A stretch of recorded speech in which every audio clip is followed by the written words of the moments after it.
Lock down میں توسیع کے ساتھ مرکزی حکومت نے نئے رہنما خطوط جاری کیے ہیں۔ عوام کی پریشانیوں میں کمی کے مقصد سے حکومت نے بعض اہم شعبوں میں نرمی کا اعلان کیا ہے۔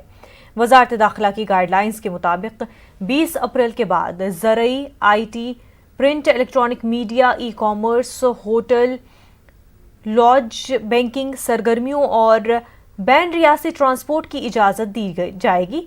گائیڈ لائنز میں کہا گیا ہے کہ 20 اپریل کے بعد ان علاقوں میں جسے کووڈ-19 ہاٹ اسپاٹ قرار نہیں دیا گیا ہے وہاں کاشتکاری اور چنندہ منڈیوں میں زرعی پیداوار کی خریداری کی اجازت دی جائے گی۔ دودھ سے بنی مصنوعات، پولٹری کی سپلائی چین بحال ہوگی۔ حکومت نے دیہی علاقوں کے لیے بھی نرمی دینے کا فیصلہ کیا ہے۔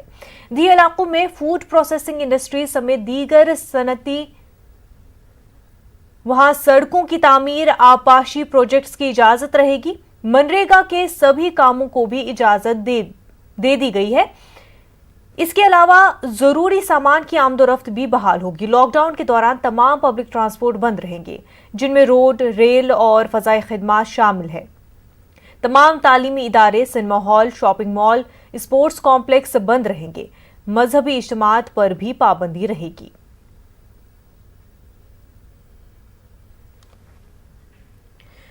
تو ناظرین، ایم ایچ اے کے دوارا گائیڈ لائنز جو ہے وہ جاری ہو گئی ہے۔ لاک ڈاؤن میں توسیع کے ساتھ ہی مرکزی حکومت نے جو گائیڈ لائنز جاری کی ہے، عوام کی پریشانیوں میں کمی کے مقصد سے حکومت نے یہ گائیڈ لائنز جاری کی ہے۔ اہم شعبوں میں نرمی کا اعلان کیا گیا ہے۔ وزارت داخلہ کی گائیڈ لائنز کے مطابق 20 اپریل کے بعد زرعی، I T, print, electronic media, e commerce, hotel, lodge, banking سرگرمیوں اور بین ریاستی ٹرانسپورٹ کی اجازت دی جائے گی۔